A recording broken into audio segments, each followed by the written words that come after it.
الحمد لله ذي المجد والثناء والعزة والبقاء والرفعة والعلا والعصمة والكبرياء، والصلاة والسلام على سيد الأنبياء وسند أولياء وعلى آله وأحبابه المتأدبين بالتقوى. أما بعد فأعوذ بالله من الشيطان الرجيم. بسم الله الرحمن الرحيم. وغفرنا لك ذكرك. صدق الله العظيم. صدق وبلغنا رسوله النبي الكريم الأمين.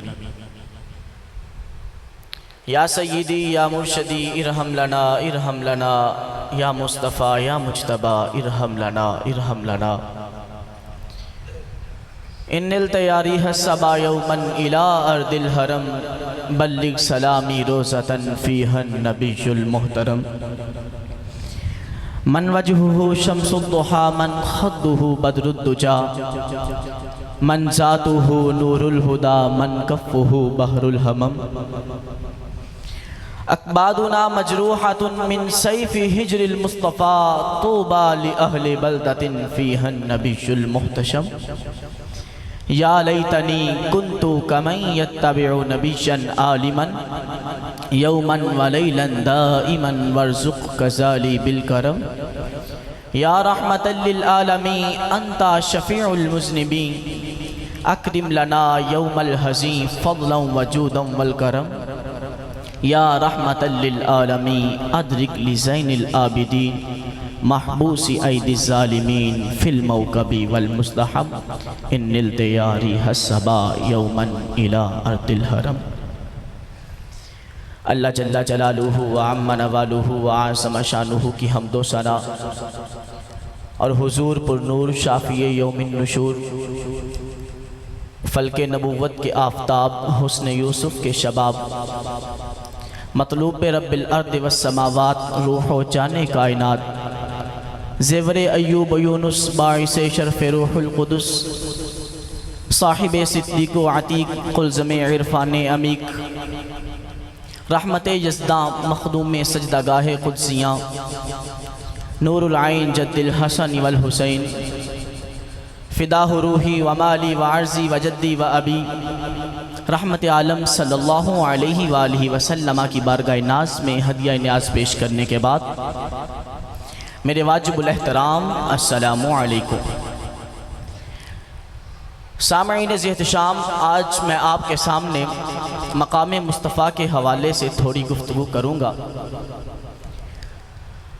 تو علامہ اقبال رحمۃ اللہ علیہ اپنی کتاب اسرار خودی میں لکھتے ہیں: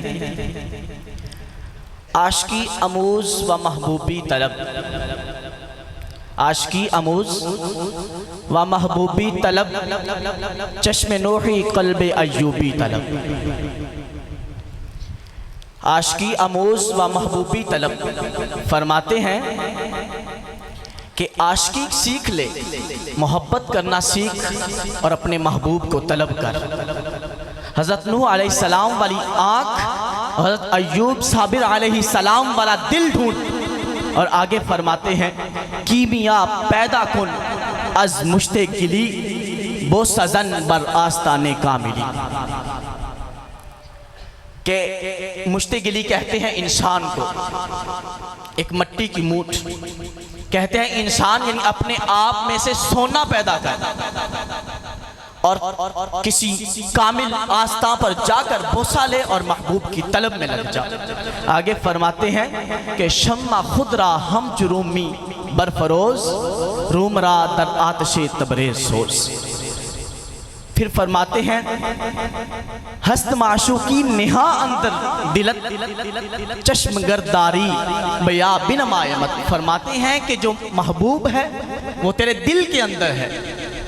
اگر تیرے پاس دیکھنے والی آنکھ ہے تو آ میں تجھے محبوب دکھاتا ہوں. اسی کو اردو میں فرماتے ہیں کہ کھولی ہیں ذوق دید نے اگر آنکھیں تیری، ہر راہ گزر پہ نقشے کفے پائے یار دیکھ. تو سامعین ذی احتشام پھر فرماتے ہیں کہ جو حضور علیہ السلام سے محبت کر لیتے ہیں وہ بھی تمام سے جدا ہو جاتے ہیں. فرمایا آشکان او ز خوباں خوب تر، آشکان او ز خوباں خوب تر، خوش ترو زیبا ترو محبوب تر، دل ز عشق او توانا می شود، خاک ہم دوش سریا می شود، در دل مسلم مقام مصطفیٰ است، آبرو ما ز نام مصطفیٰ است صلی اللہ علیہ وآلہ وسلم۔ تو سامعین ذی احتشام، بلا تاخیر بلا تمہید میں اپنے موضوع کے بارے میں 2 احادیث بیان کر کے اجازت چاہوں گا۔ سامعین ذی احتشام، حضور کے مقام کو سمجھنا کسی کے بس کی بات نہیں، حتیٰ کہ حواس ظاہریہ ہی نہیں بلکہ باطنیہ بھی ان کو نہیں سمجھ سکتے۔ شاعر کیا خوب کہتا ہے، مقام ہے ان کا دل کی خلوتوں میں، خدا جانے مقام دل کا۔ تو سامعین ذی احتشام، بہت مشہور حدیث ہے، حضرت ابن عباس رضی اللہ تعالیٰ عنہ سے مروی ہے کہ ایک دن صحابہ اکرام کی جماعت بیٹھی ہوئی حضور کا انتظار کر رہی تھی، تو حضور اپنے حجرے سے باہر تشریف لائے، اور جب ان کے نزدیک ہوئے تو دیکھا کہ وہ آپس میں محو گفتگو ہیں، تو آپ نے قریب سے سنا۔